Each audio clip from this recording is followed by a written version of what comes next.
All right, lads, welcome back to another episode of Who's Got the Ball. Myself and Shane here once again. Episode 25, bit of a milestone. Shane, how are you? All good. How are you? I'm grand, not a bother. Big, big moves going on all over the place now with the Mm. transfer window in soccer, NFL, NBA free agency. Even the NFL had a trade. I guess it's not really on the way we're covering it at the moment. It's not really on the cards for what we're going to cover. Mm. So maybe we'll touch on it quickly. What did you make of that big trade? Obviously, Jonnu Smith and Jalen Ramsey heading over to the Steelers, and then the opposite way. Why is it gone off my head? Minka Fitzpatrick gone the other way. Yeah. So yeah, and a pick swap I think involved as well. What did you make of that? Yeah. I think the Dolphins have won that trade, getting in Minka Fitzpatrick. What a player. And that deal just came out of nowhere. There was no talk, nothing, there was no mention of anyone doing anything. And all of a sudden, this massive blockbuster comes out of nowhere. Mm, I think it works for both teams, to be honest, because the Dolphins really wanted to get rid of those two. The yeah, Steelers kind of definitely needed a tight end anyway, and John Smith will fit that for him. And then getting in Minka, no matter where he goes, he's going to be a superstar. So it's a great move for the Dolphins as well. yeah. I think the Steelers probably saw it as a way to get a two for one because Minka was a little bit.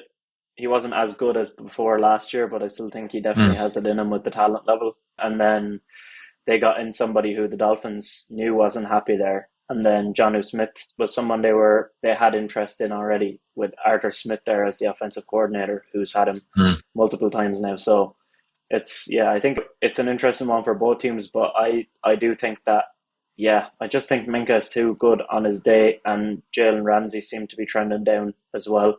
So I think it's probably a very good move for the Dolphins to get him in there if he makes a big difference. But look, I was looking forward to seeing him playing over here in Croke Park, but I'm Mm. just gonna have to settle for a bit of Jalen Ramsey, Yeah.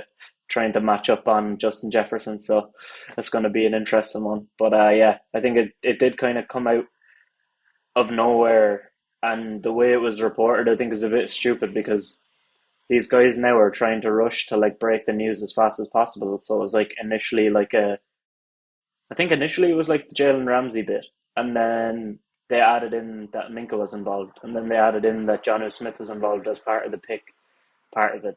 Like, just wait for it all to come together and give us the Yeah. news properly. Stop trying to give us like the thing as fast as you possibly can. Drip feeding us. Yeah. Drip feeding us piece by piece instead of just give, as you said, wait the extra hour or two and then get it all out in one go. Yeah, But that's Twitter media for you now, unfortunately, isn't it? yeah. It is actually had another thought on those kind of reporters, but I think I'm going to save that for when we talk about the NBA free agency because it feeds into that. Perfect. Yeah. So we'll come Okay. back to it. But we're going to lead off this week with the NFL. So we're going to continue on with our season previews for two teams every week. So this week we've got the Tampa Bay Bucs and the Carolina Panthers. We're moving into the NFC South. So that leaves the Saints next week and the Falcons. So we'll start with the Bucs, I guess. We'll Mhm. do the usual four questions. I'll throw the first one to you. It's where do they need to improve the most from last season? Definitely their passing defense for me. Mm-hmm. They allowed 232 yards per game last year, which was which is absolutely outrageous when you consider like they were really good. To be allowing that many yards per game it was crazy, and they really do need to get a handle on that coming into this season. I also just want to give an honorable mention to how bad their red zone offense was. It was they were 21st in the league, despite Baker Mayfield having an absolute cracker of a season. When they got to the red zone, they just couldn't convert. Well, that's an interesting stat. Yeah, I didn't know that they had been that bad when they got to the red zone. Yeah, crazy how bad they were in the red zone. I guess I had a very similar answer. I went with the defensive secondary as well, like the passing side of things, because they were pretty good on the run game to stop the run game, but they were pretty bad as you mentioned already. I think they only had 17 total interceptions, which is the third lowest in the league, and like they had the fourth most yards per game allowed in the NFL. Now injuries to Jamel Dean, Bryce Hall, who they brought over from the Jets, he never really got to play given the injury he picked up Mm. early. And then Antoine Winfield, who was a key part of their team, him picking up an injury and missing, I think, like 8 games as well. That did not help. So I think those guys coming back will help that, but it's definitely their biggest weakness. And kind of feeding into the three players that will make the biggest impact, the first one I noted was Antoine Winfield. All pro, previous Pro Bowler at only 26 years of age. I think if he has a full season under his belt, he'll make such a big difference on that team at safety, and he'll alleviate some of the pressure on those guys further back in the defensive back room. Then Mm. another guy who was kind of hit by injuries last season was Chris Godwin. They had a lot of injuries, in fairness to them, the Bucs, but he had a pretty bad one considering he was on for pace of 82.3 yards per game in the 7 games he played. I think he could be massive for them this year if he comes back and even hits close to that level. Because they've obviously still got Mike Evans and they added Emeka Ibuka in the draft. So yeah, it's a fairly loaded wide receiver room, and I think he's an important Mm. part of it. And then the third guy I had was Bucky Irving. Second year in the league, 1,690 all-purpose yards last year across the run and the pass game. I think he's only going to get better as Baker gets used to him being there, and I think they'll rely on him more with Liam Cohen gone. I think they might dial up something different, and relying on someone like him is a fairly good way to get yourself through games. Did you have anybody different in your three? I had, yeah, I had two different shoes. So I also had Bucky Irving because I think the man is lethal. I thought he was really good for his rookie year, and he's only going to get better going into this year. But I also had Tristan Wirfs, the Mm, offensive tackle. He's the All-Pro offensive tackle. great shout. 13 pressures allowed last season in 1,061 snaps. 13 pressures. That's It's absolutely crazy. crazy. And he keeps Baker really, really protected at all times. And then I had the other wide receiver, I had Mike Evans, the Mm, 11th 1,000 yard season going for 12. A 90.2 PFF receiving grade in 2024 is not bad enough. it's not bad. Like so, yeah. I think Godwin's a great mention as well, but I think the number one is still going to be Mike Evans coming into this season. Yeah, I always, it's funny because there's so much stats going around, and you can look at like raw performance, but then you kind of have to look at how many balls were thrown to them based on the yards that they had. And then there's the PFF grades, which sometimes favor certain things. Mm, And then you have a guy like Mike Evans who performs well in all of them. And then he passes the eye test as well, which I guess is the most important one. When you yeah, watch him, you can just see how good he is. So, yeah, he's a good shout. I think, yeah, they're lucky with some of the offensive weapons they have. I think they'll find it hard to be bad on the offensive side of the ball if all those guys can stay surely, healthy. yeah. Um, And surely with the likes of Bucky maybe stepping up this year, the red zone offense can only get better as well. Like it definitely can't get worse. But if you have mm, Godwin fit for the whole season, you have Mike Evans the other side, you have Bucky Irving. yeah, Like I it's think very hard to see how they don't convert more from when they're in the red zone. I think Egbuka is a big target as well. I'm not sure on his exact height, but I think that's why they picked him up to have a bigger target in the end zone. So I Mm. think yeah, that will definitely help too if Baker has that bigger body to throw the ball up to. If that was something that maybe they struggled with, and I don't know, the bookies maybe taking into account that the division they're in, and also the fact that they have so many offensive weapons, the line is pretty high, I think, here. 9.5 Mm. wins. Do you think they're going to reach it? It was so tough. Again, now, we've had a couple now the last couple of weeks where the line has either been so easy to pick or really, really difficult to pick, but I've given them the over. Okay. I think they'll sneak over. I think they're going to have we'll talk about that in the next question, but I think they're going to have a really good season. So I have gone over. I think I'd not by much now, maybe 11. Mm. I'm going with under.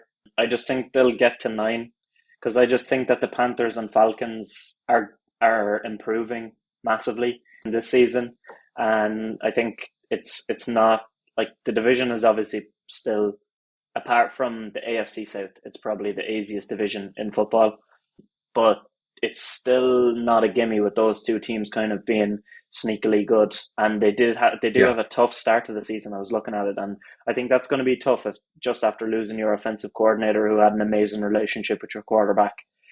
It's a tough one, and that just made me lean a little bit below it. But again, I wouldn't be incredibly surprised if they went over. So that leads into the next question. Given their current roster and coach for the season ahead, what do you think their ceiling is? I think they can get to the NFC Championship game. I don't think Wow. they're getting any further than that. And that's it. If everything Yeah, clicks yeah, perfect from yeah. it, then I think they can get to. I think they can get to the NFC Championship. They were solid last year. Got to playoffs. Hmm. Didn't do much then. I think if things go well for them, they can get to that NFC Championship game. Yeah, yeah. I guess when you're looking at ceilings, like we can say, when everything goes right, this is how good they could be. And I think most teams you can make a good case, and this is another one. I think they can go one step further than last year and actually win a wild card game. I think they can definitely win the division, and then I don't think they'll have a good enough record to get a bye. But if they get into the wild card round, I think they could, at a push, get through that round. It's just the NFC is so tough that I don't see them getting to Yeah. that championship game. But again, we're only a game off in both of our estimations there, so it shows how talented they are and how highly we think of them. So Yeah. moving on to the Panthers then. So the first question again on the Panthers is, where do they need to improve most from last season? I think it's probably a similar answer for both of us. What do you have here? The O line for Mm, me. okay. But Bryce Young was pressuring 40% of his dropbacks and was sacked 65 times, the second most in the league. Yeah. I think they really need to help their quarterback next year. I know, sorry, the 65 sacks were for all the quarterbacks because Bryce Young did drop out for a bit, but they allowed 65 sacks Yeah. last Yeah. season. Yeah. I think that's a massive area to improve from. Yeah. That's a really good shout, actually. I did go for something different. I just thought it's so talked about that we both would have went for the defense. I just couldn't overlook how bad their run defense was. The overall Mm, defense is bad, like really bad. But they have JC Horn, who is now the highest paid cornerback in the league, or at least he yeah, was for a week or two. I don't know what happened there, but he's excellent. And the fact they have him elevates their passing defense, but their run defense was absolutely abysmal. So when I saw this, I actually couldn't believe that it was true. But 179.8 yards per game allowed on the ground last year. The second well, worst in the league was 141. So they had nearly 40 more yards allowed per game to the second worst team. That's how bad that run defense was. Like utterly that's crazy. abysmal. Um, but yeah, the O line was not far behind, especially Yeah. considering they paid Robert Hunt a lot as well, like guard last year from the Mm. Dolphins. So yeah, both very big things, and both things they need to improve on if they're going to continue to get better. So who are the three players that you highlighted then that you think will have the biggest impact? So Bryce Young, obviously, I think it goes without saying if they do leave him in there, I think he has the potential. So he did finish last year with 2,100 yards, 15 touchdowns, and five rushing touchdowns himself, six interceptions. But we leave that out. Leave that out for now. We won't touch on that again. Six isn't actually too bad when you consider he came back in and he was really, really not. He had no confidence in his ability. I Yeah. think if they stick with him and kind of go with him next season, he could really help them. Derek Brown, the defensive tackle, the former first round pick, Pro Bowl nods in 2024. He signed a new extension in April of last year, apologies, for Hmm. 96 million, which is a massive statement from Carolina in fairness. And Hmm. I think they really do need to kind of lean on people like him next season if they are going to fix all the problems they have. And Yeah. then you have the rookie wide receiver, Macmillan. I'm not going to try and butcher his first name, which I always do. I'll let Tet. you do that You in a can couple of just call him minutes. that. Okay, great. Ted McMillan, drafted eighth. He's expected to be their top target this Yeah. season. Um, he looks really, really solid, and I think it's a really interesting pickup. Yeah, yeah, I think that's really three really good shouts. I've gone with nearly identical because I went with Bryce Young too. I just thought the way his confidence turned around under Canales last year was amazing, and I think that's only Mm, going to get better. One game, like, okay, it was against the Giants, so it's not amazing, but one game I watched him in when they went to overtime against the Giants, how calm he was in that Germany game. Like, it's in a different country. He's just come back into the team, and the Giants' passing defense was pretty good last year. And he performed really well under pressure, and threw some nice passes during that.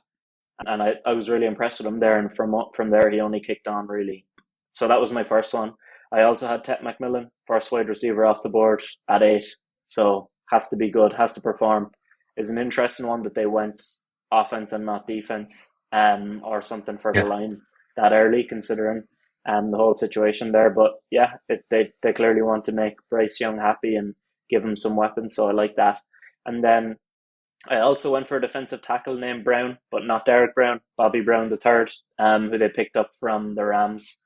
I thought that was a really smart pickup because of his sheer physical size. Like they couldn't stop the run game at all. This guy is 6'4", 328 pounds. He's just going to clog up the running lane. Very Yeah, strong. Has played with some very good players on that Rams defensive line. So I think that was a nice pickup and a good move to go alongside Derek Brown. I think the two of them together will work well on that defensive line. So yeah, surely they're going to be better at stopping the run this year. They can't be any worse. Like they can't be worse. I was just going to say they literally cannot be worse than they were last year. yeah, I really was so shocked when I read that stat because it just doesn't seem like it could even be real. But yeah, it is. That's how bad they were. Then looking at the bookies, they have them at 6.5 wins. So I looked at their schedule. I don't think it's that bad overall, and I think they can definitely get two more wins than last year because they Mm. started off so badly last year and they still managed to get to 5 wins. I think they can get to the seven. I don't see them going too far over it, but I think it's definitely possible that they get to that seven mark. So I'm going to go over on the 6.5. What have you gone for? Yeah, I'm a believer as well. I'm going over on this. I think they could get to 8 or 9. If all going well, they can get to 8 or 9. Now they won't. Let's be realistic here, they won't. But again, if we're talking about kind of ceilings, which we will be in a second, then they can Mm-hmm. get to 8 or 9 wins if everything goes right for them. But Yeah, everything would have to click. yeah, it definitely would. What do you have for the ceiling then? And getting a 500 record would be the ceiling for me. I don't think it is as possible. I think maybe 8 or 9 wins, as I just said a second ago, is a really, really good season from and someone for them to kick on from. But I just put down they can get to a 500 record. I think it would be an amazing season for Yeah, I think I'm similar enough. I think they can get to about 9 wins at an absolute push. And them. funnily enough, in this division, that could win you the division. So Yeah, for me, I'm going to get to the wild card round because I think they could actually win the division if everything breaks for them with 9 wins. And just because the way the division has fallen, it's one of those ones that you can win with nine. So I think, yeah, that's an absolute ceiling. They're definitely not going to win a playoff game if they get there. no, But I think it is a possibility that they scrape nine and things fall their way. Just with the way the rest of the division is. But yeah, it's an interesting one to keep an eye on. I think we'll touch on Falcons and Saints next week. I think the Falcons do have a good chance of winning this division as well, but I think the Saints are probably the only one that I would truly write off for it, even though it is really up in the air. But sorry, Connor.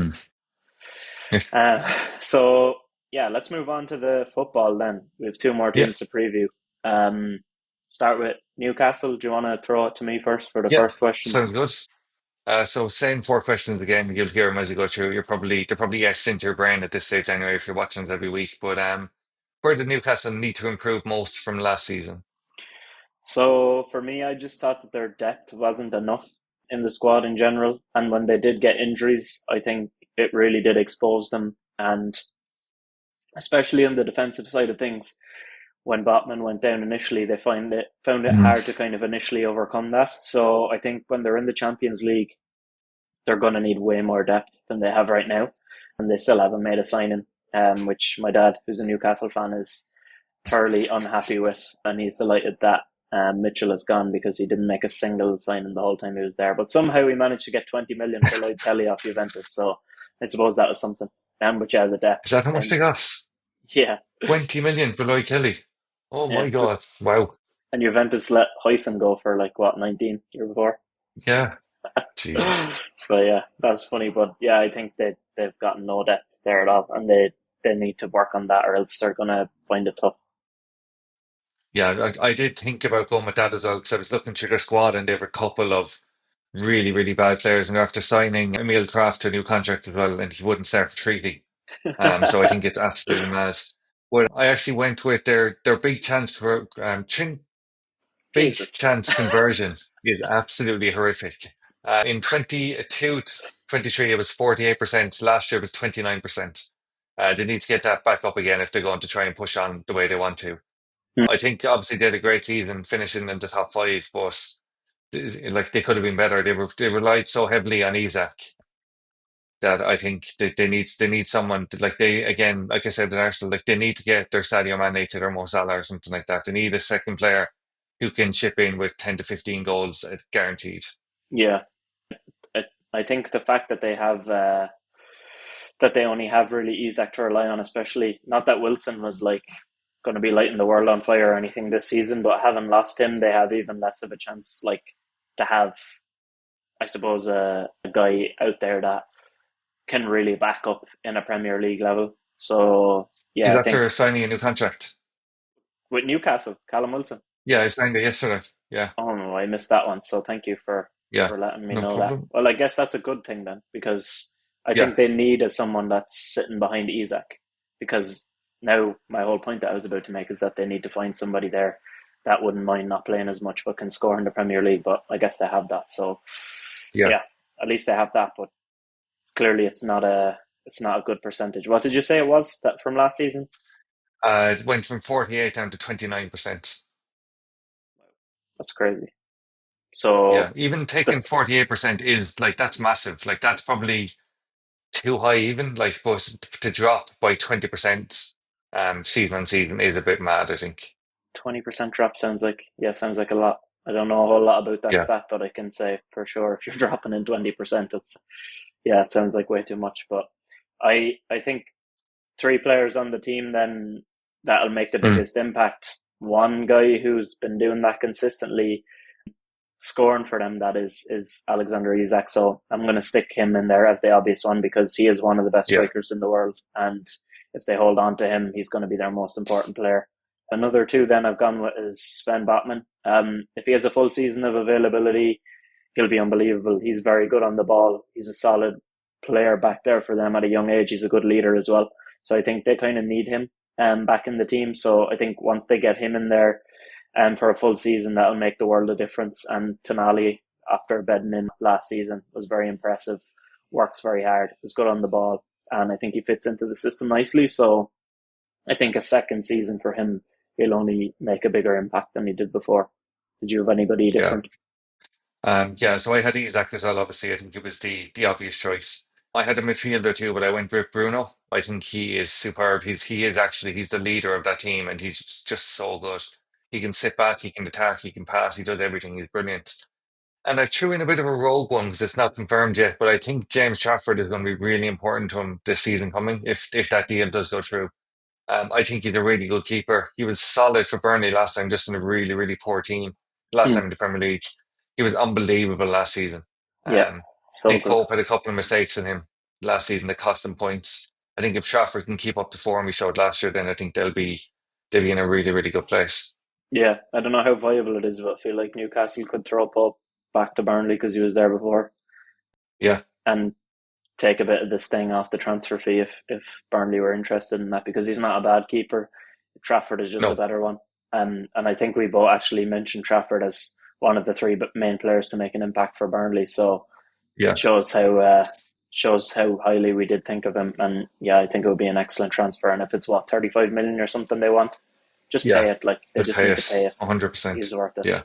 And looking Next at the question then. yeah, go ahead. What's the ceiling for the current manager and squad? This one, I guess I answered it with like two caveats because I think the ceiling for them is to get third place in the league, but that is only under the assumption that they either go out of Europe early or they add to the squad massively. I know it doesn't fit into the current squad question part of it, but I think if they do go into the Champions League with this squad, they are going to go out early.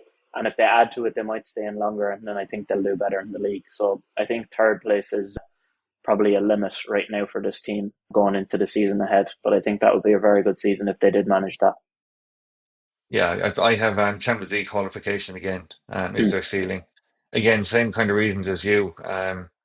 I think like the last time they were in the Champions League, it really, really stretched them so far, and they haven't really upgraded that squad since then. They don't like they're missing so many backups in so many key areas. Like they've basically have four midfielders, and one of them is Sean Longstaff.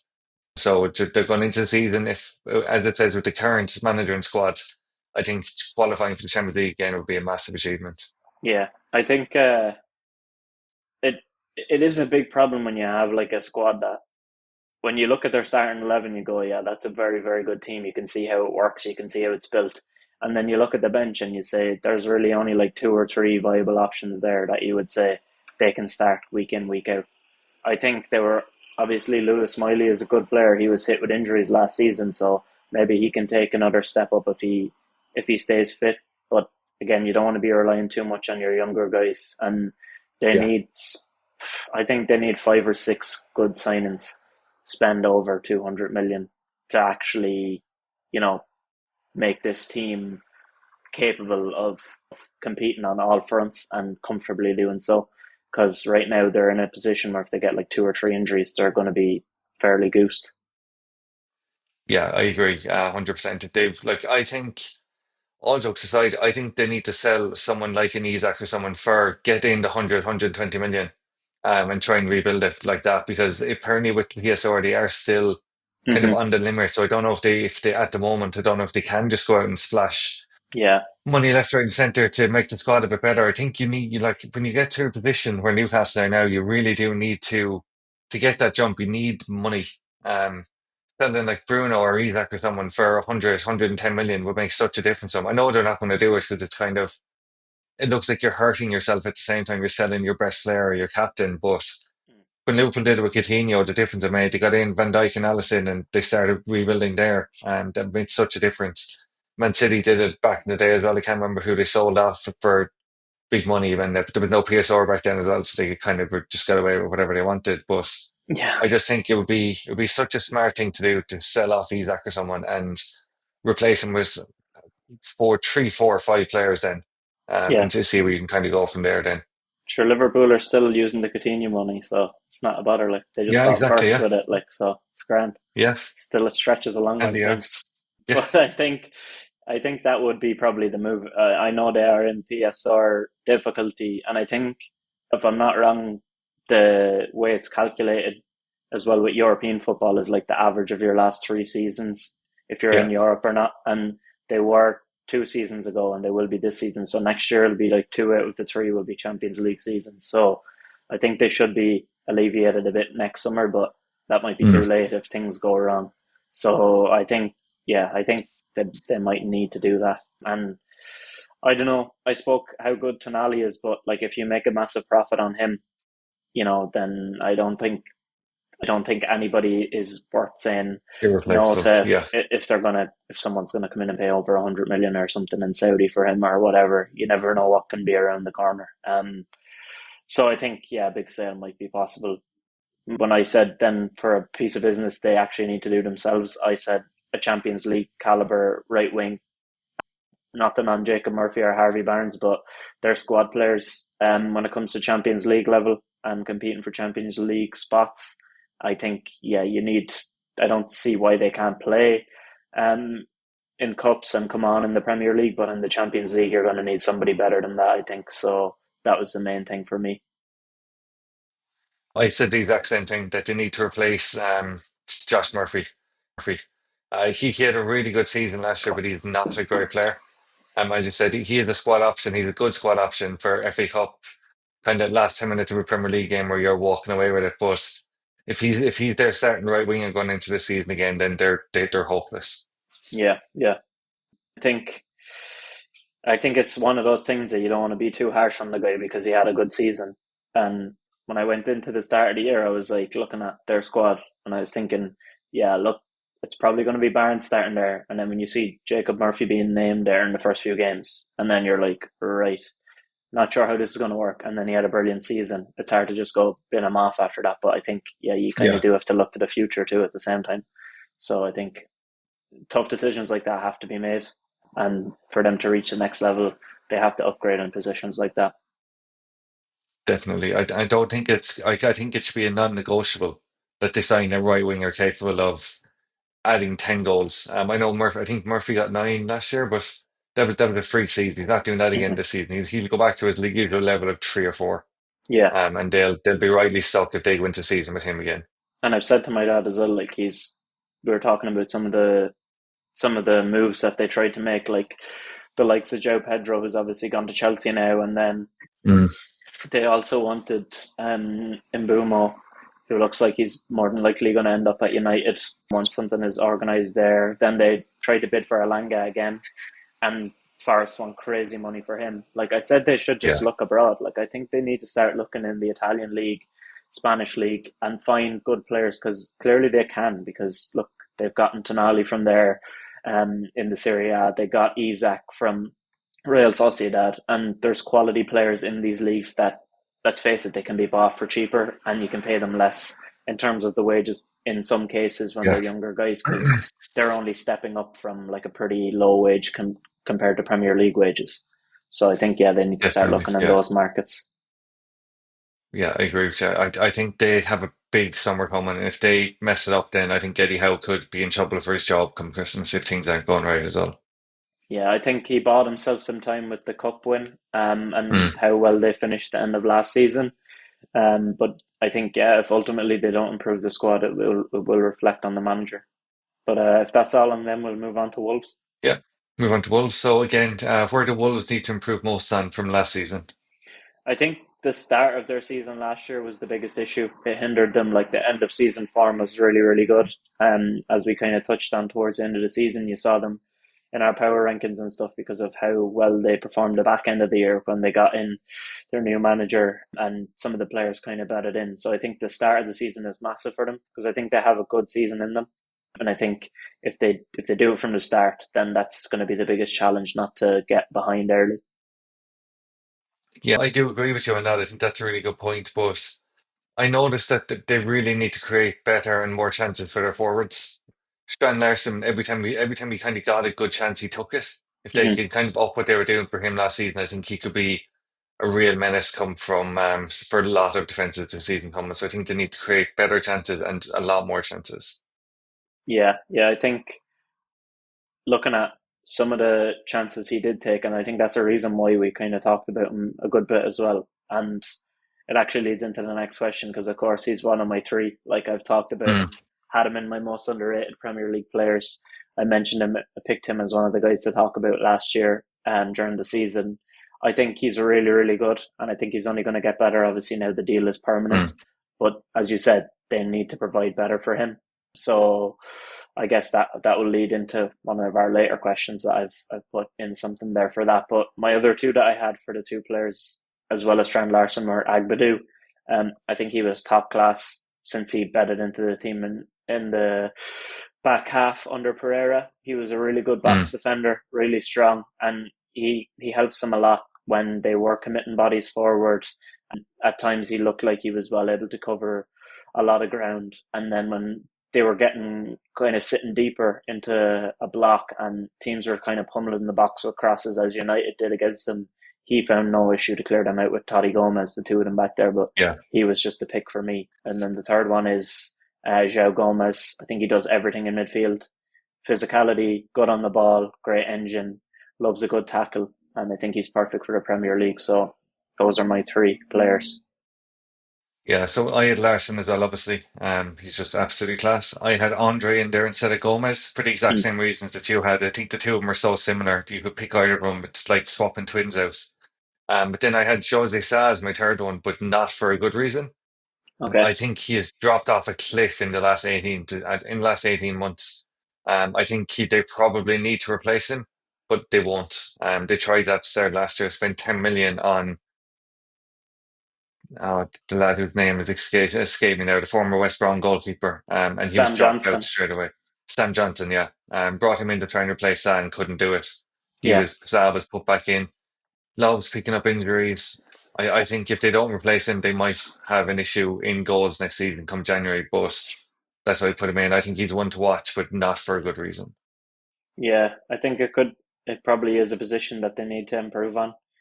I know, like, there's there's an issue when you have a goalkeeper that like you keep going back to, but there's a reason you keep moving off them. You can't just keep going back to them Yeah, if you've already moved off them multiple times. It doesn't really work like that. They're not going to just suddenly improve unless you exactly. know that they had that talent there. So yeah, I don't think that's a bad shout. Um, and yeah, looking at Sam Johnson and they have Daniel Bentley as well. Like, I don't know if Yeah, there's a whole lot of chance really for an improvement in house, but yeah, I think that's probably an interesting show. yeah. What's their ceiling with the current manager and squad? So I went with finishing seventh or a European place through a cup win. I think they are good enough to do that.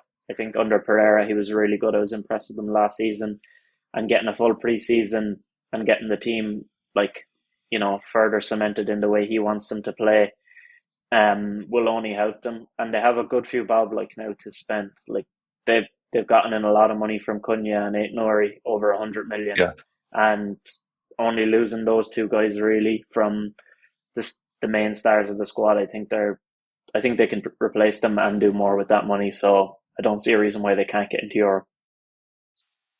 Yeah, so I actually said that they should be aiming to hit 55 points here, get into top half and see where that leaves them. If they can set their kind of their floor at 55 and work up from there, then they definitely can get Europe. But like seventh last year was 65 points. That's Mm, some jump for a team that's to go from 42. yeah, So I think that's a big ask, but I think they can definitely get into the top half finish coming in this next season. yeah. But even when we looked last year at their like point pace from December on, From it would have January, been yeah, it would have been good enough to be like fifth or something like that. So yeah, I which was think mad as well. So I think if they could harness 90% of that, they'd be doing very well. Which I think is why a cup win is probably a more viable route, especially after watching Newcastle and Palace pick up cup wins yeah, this season. So it's a reason to go for something like that. What one piece of business did you have? they need to replace Cunha properly. He was their talisman. He was their most important player. Scored the goals, set people up, took their corners, took their free kicks, took their penalties. They need to replace him pretty much like for like and hope it works the same way it did with him. Hmm. I had the exact same answer. Replace Cunha's creative output behind the striker. And I said though that they could do this kind of Moneyball style, do it in more than one. But I don't think you want to do it in Yeah, more than two. Two guys maybe that can contribute those 23 goals and assists would be yeah, doing well. And maybe if you did have one guy who's a bit more dynamic, can shoot more, and then one guy who can provide more assists and create better chances, because you need that for Strand Larson. They signed a young guy. yeah. I can't remember his name. Perez, maybe was it? Um, Oh, I know what you're talking about. they signed him from Celta Vigo, From I think it Celta Vigo. was. Yeah, Yeah, I think it was like. Uh, no, I'll get it up now in a sec. But they Nico just signed it. Paz. No, Paz, was it? no, I no. don't Is he know. the lad that's at Como? Yeah, I'm gonna grab it now. Wolves. Um, because he's only a youngster, so I'm not gonna say that what they're gonna do there is with him is gonna be like a guy that actually like comes in and adds in loads of goals and assists from the very start. Yeah, But I think he is only after taking this. Fer Lopez is his name. or no, was Uh, yeah, yeah, but signing him for a pretty decent fee, and he obviously Strand Larson knows him because they both played at Celta Vigo, and he only stepped up into the senior squad this year. So I think that could be a nice move, and maybe someone that does add some creativity. But you're going to need a lot more than that, and hundred to percent. continue to compete. But if we've nothing else there on soccer, we'll move in to our this week, instead of a transfer window roundup, there hasn't been a whole lot done in the soccer side of things. So we said we'd look at the absolute madness that was the NBA free Yeah, agency period. Now there's been so much gone on here. I think we'll do like three or four each. We'll just do a couple of minutes on them and see what ones we thought will make the biggest impact in the season ahead. Which one did you want to touch on first? I want to start with the Rockets and what they've done. We were just literally talking about it before we came on to record. Mm-hmm. They have just gone absolutely mental. Whatever's after happening there, the wallet is out, the checkbooks are out, and everything just looks really, really good. Clint Mm-hmm. Capella, Kevin Durant, Finney Smith, all all have signed on New Year. All have signed as new players. Adams new contract, Holiday new contract, Jeff Green new contract, Jabari Smith 5-year contract, Deshaun Tate new deal. I don't know what the point in that one is to be honest, but he's there anyway. And Fred VanVleet new contract. Mm-hmm. All done so quickly with just a minimum of fuss. Yeah. Very, very unlike the Rockets to be this kind of disorganized and this snappy to the ball, especially with Capella and Finney Smith. Yeah, I think that the signing of the likes of Tate and Holiday and stuff is because like there is actually a market and people actually want them. So if you can keep them on your books, you can trade them away for stuff rather than just letting them Yeah, out for nothing. So I think that's smart. And the price they got Jabari Smith was 5 years, 122 million, I think it was. Yeah, Um, around that, yeah. that's a really good deal because you're basically betting on his upside there, but you're not paying him too much that another team won't want to take that on. And I think they do want to keep him, of course, but you're paying a Yeah, nice fee there. I said to you earlier that I think signing Capella after signing Steven Adams to a longer deal might be if someone comes in and really wants the likes of an Adams, maybe even the Lakers who want a good starting center, somebody who can be physical and actually pull down rebounds for them. mm, That could be a possibility where somebody gives up something for the likes of a Steven Adams and you've just locked him in. He's your player. You can there trade him away. And that's not even mentioning how good they did to get in Finney Smith, Kevin Durant, and just basically build a very, very good team. yeah, One thing is very funny. It's like I saw a clip then on the Game, I think it's called, the podcast with LeBron and Steve Nash, um, that they had Kevin Durant on, and Kevin Durant is talking about like creating shots, and he's saying like it's okay to pass to guys with like 10 seconds on the clock or whatever, but he's like you don't want to be passing to certain guys with 2 seconds left on the clock. Like I'm not going to pass it into the corner. And then he's like thinking of a player's name, and he goes like to the likes of Dorian Finney-Smith, and then like the next day the Rockets sign him.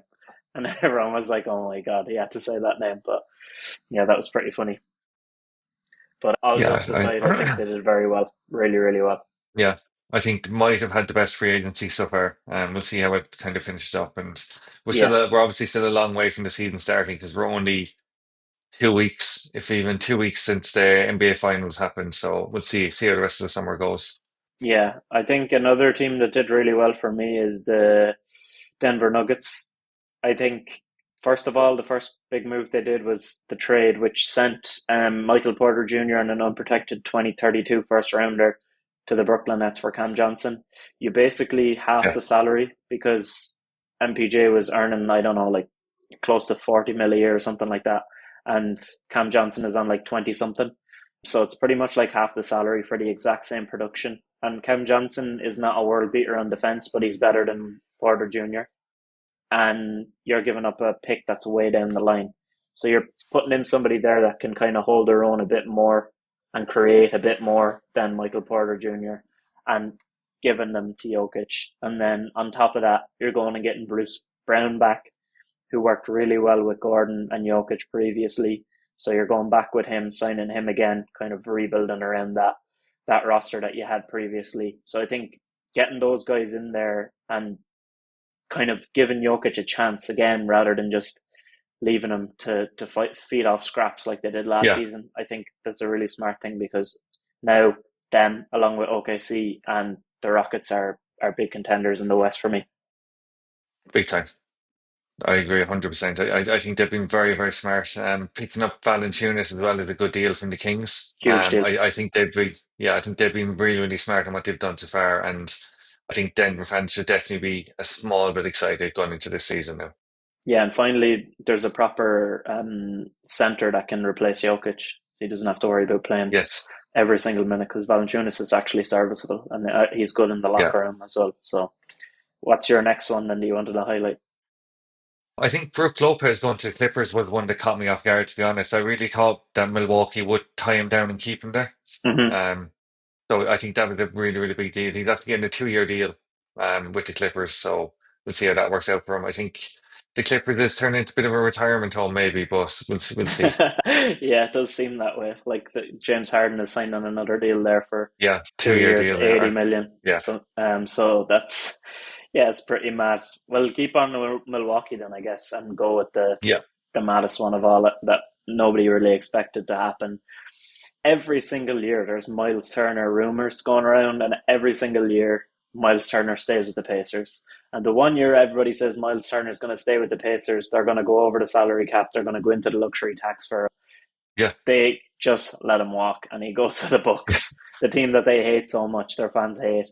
They must be raging fans right now after getting all the way to the finals, which we'll touch on in a little bit, losing Halliburton to injury, and then losing Miles Turner, and the Bucks completely cutthroat, just dump Lillard, stretch his contract over the next 5 years against the cap for like mm, it's like 22 million or something per year, and he can only put like 23 million per year. So they're pushing it right up against it.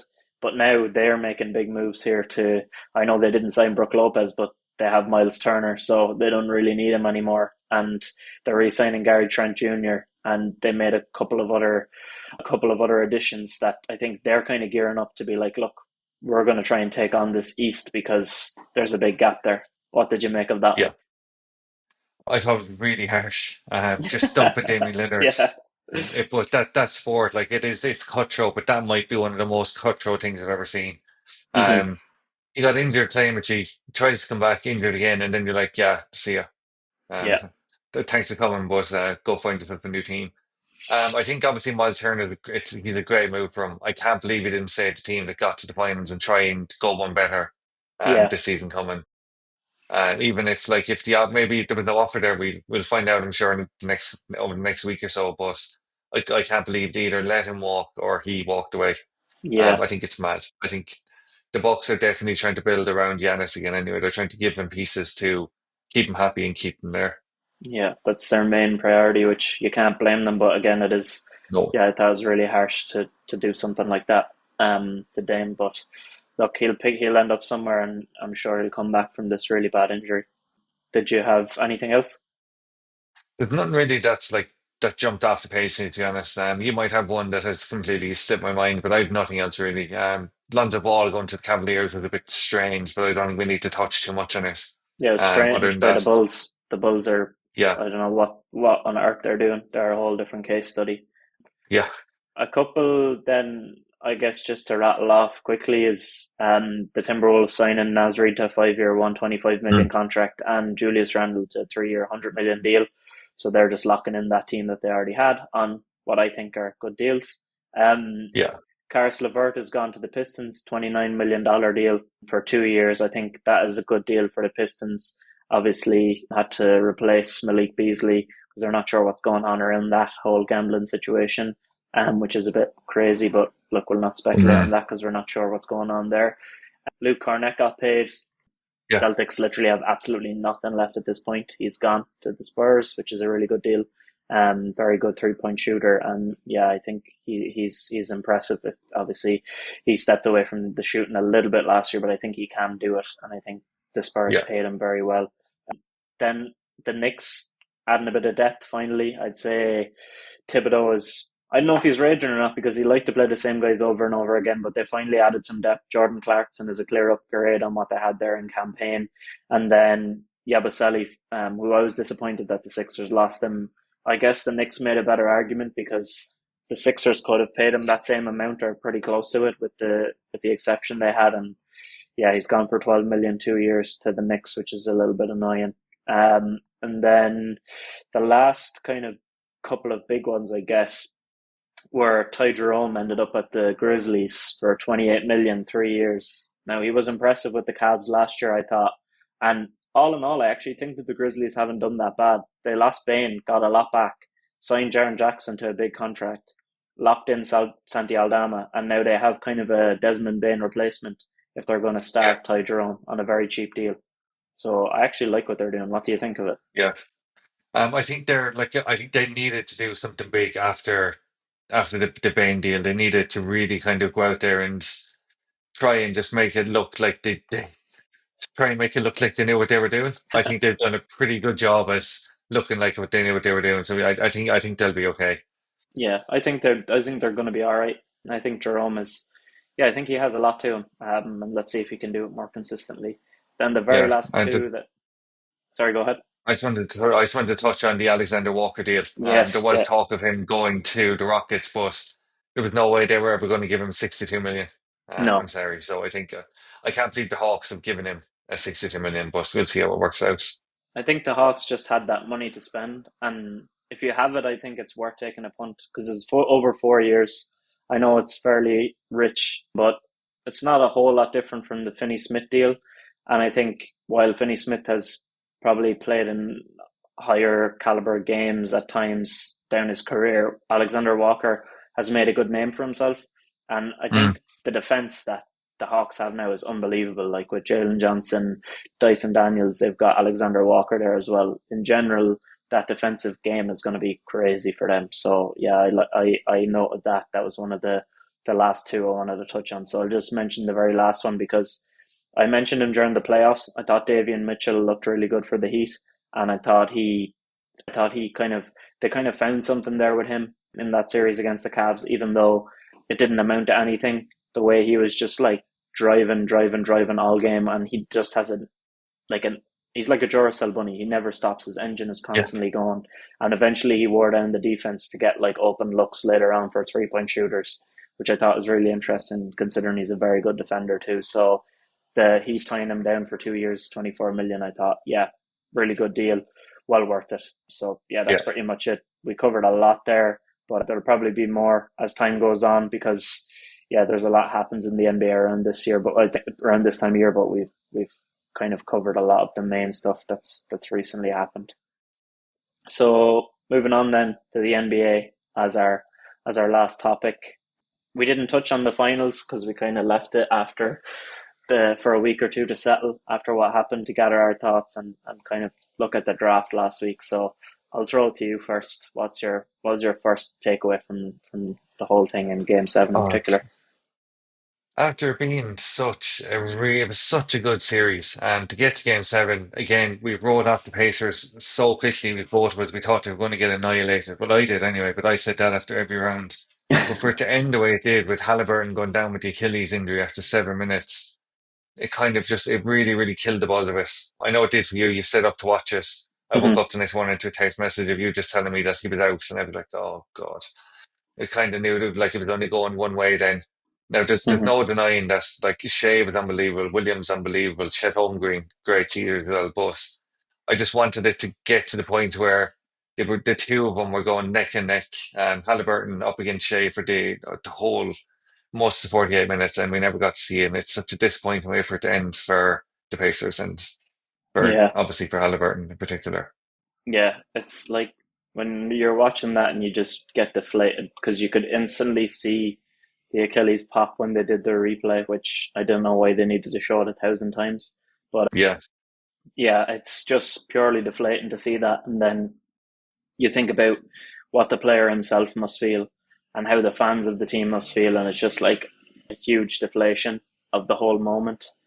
And I think it was very shocking as well for the Thunder because I feel like they were, even if Halliburton, they knew he was injured, they were still gearing around what they expected him to do. And it seemed like they were yeah, kind of shell shocked more than anything after it happened in the first half, that they didn't really know how to react or reposition themselves. And then once they got into halftime, I think they reassessed, new game plan, and they came out and obliterated the Pacers in the third yeah, quarter. But yeah, it just really it ruins it a lot because he hit three threes early on. He was feeling it. He was shouting to the crowd. yeah, He was hyping everybody up on his team. And to have that hot start for them to be leading and to be well in the game, and then for him to just go down like that was, yeah, it was really heartbreaking for him. But again, I think the best team of the whole year and the whole season in one general is won the ring, but yeah. it's still bittersweet to not let both teams go at it with their full complement um, at the very end when they've fought to get to Game 7. Yeah, 100%. As you mentioned there, that third quarter, that was the obviously the winning and losing of it. So they outscored Indiana 34-20 in the third quarter, and they were just never going to be able to kind of make a comeback from that kind of Yeah, being that from that position after leading at halftime to going into the final quarter. After the third quarter being a shambles, yeah. it was never going to work from then. And then they had like TJ McConnell was providing as much as he possibly could, but like you know, for however many like low post fadeaways he had, and however many funny looking shots he hit behind the defense, and however many points he added in that third quarter, he had like 7 turnovers in the third quarter, Yeah, and that was just killing them every time. And they were trapping him, and they were forcing him to give the ball over. And like I thought they should have went to Mathurin earlier. I was texting a couple of people, and I said go to Mathurin. There's nothing to lose. At least he can give you something if he's feeling it. And then in the fourth, he did, and he almost dragged them back within like 7 or 8 points. And I yeah, thought it's too late now because if he got hot a bit earlier, then it might have freed up them from from McConnell having to handle the ball, and they might have got to the line a bit more. But again, they're without their best player, so it's very tough. And Siakam was kind of non-existent, which is a bit disappointing too. Yeah, big You time. meant you mentioned some of the guys for the Thunder. I thought what a warrior Jalen Williams was, considering it's come out now that he had torn wrist ligaments for the last 2 months, Mhm. and he played through it in the whole playoffs, and now he needs surgery like to do that, and to win his first ring at such a young age shows what kind of mentality and this team has in general. I think was there anybody else on their team that stood out to you? I don't think there's anyone that like. I think every single the reason they were so good all year is because everyone stood out in their Mm-hmm. own way. Alex Caruso, I thought was incredible again. I thought he had a really really good playoff series. Chet obviously is just he's going to be a monster for years and years to come. If he bulks up Mm-hmm. any bit, like there's no one going to be able to touch him in the next 3 or 4 years. Aside of like, there you just mentioned Jalen, there's no point going over Shea again. MVP, incredible, what a player. I Mm-hmm. don't think there's anyone that's really worse kind of digging down. I thought they were all brilliant, and Yeah. that was we kind of mentioned that a couple of weeks back that their depth is what had gotten them to this point, and it was their depth that is what won it from as well. Yeah, no, you're 100% right. And Chet, you mentioned him a couple of times there. That rim defense he had, it was just like block after block after block. And like you mentioned, how he Insane. needs to bulk up. Like, imagine what he's going to be like when he's more physical and, Yeah. he's not as slight. The type of guys he's going to be able to challenge at the rim, there's going to be no end to it. And he's only going to add to the Mm. offensive game. I think just to look at how positive it looks on one side and then how negative on another is the Pacers look very in a very tough position, as we mentioned earlier. Like Halliburton is out for the year, most likely, and then Miles Mm. Turner is gone, and it just doesn't look good for them next season at all. And two of their most impactful guys, I don't know, it's pretty bleak after how far they got just to fly that close to the sun and then completely get shot down at the end of it. I think is Yeah. fairly heartbreaking. Like, yeah, I think they're going to have a tough couple of years coming up now, especially next season. They'll get to playoffs again. They have the players to get there, but they won't be getting to NBA finals in the next 2 or 3 years. They're back to square one almost. You never know how Tyrese is going to come back. Same Mm-hmm. with the Celtics. Celtics in a really tough spot as well. They've lost their main guy to the same injury, so and players leaving left, right, and centre. So I think there are Mm-hmm. two teams that are going to kind of maybe drop off the face of the earth in the next 2 or 3 years and see where they end up then. Yeah, it's funny because like the Celtics have their ring, and now they're in an even worse position after what happened a year later. And the Pacers are in a bad position, but they didn't get the ring. And I Mm. know it's not all about getting rings, but at the end of the day, that's what they all wanted. That's what they're all there for. And it just feels sad. I really hope that he comes back stronger than ever the year after next and that they can find somebody then when they have probably more space than at that point because they don't have Turner and stuff and build a little bit better for him. I really hope it does work out because he didn't deserve to go down like that. But to Agreed. end on a positive note, obviously we talked about SGA so much. He won the finals MVP. And he was clearly the finals MVP. He won the MVP for the Mm. season.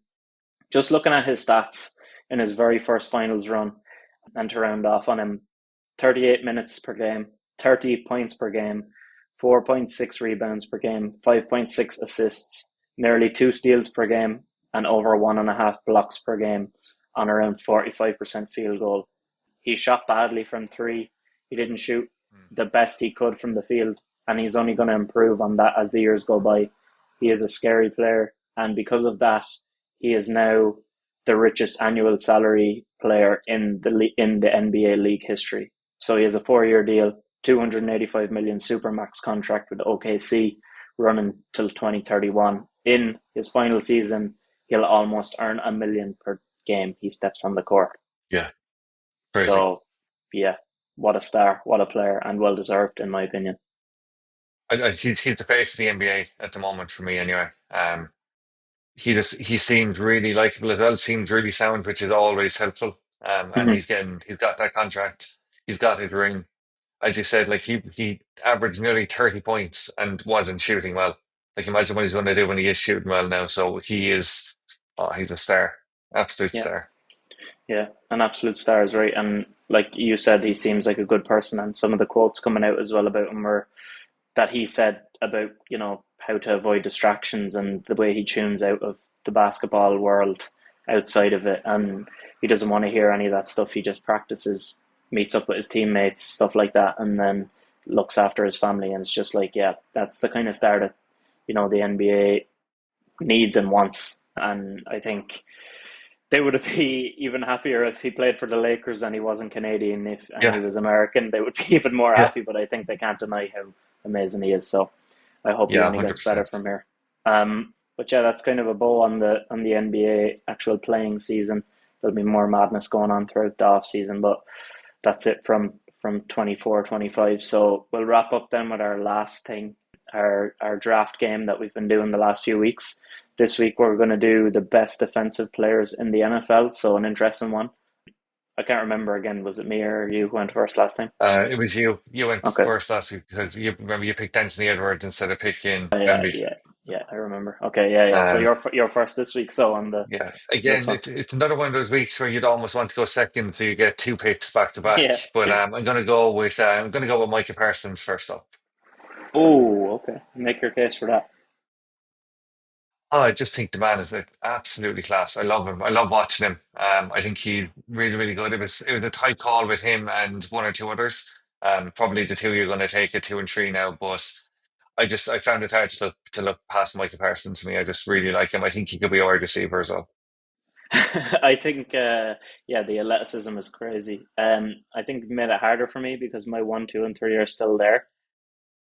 Oh, So, well, I know I'm going to go now with two. It's Miles Garrett. So, I think yeah, he's an absolute.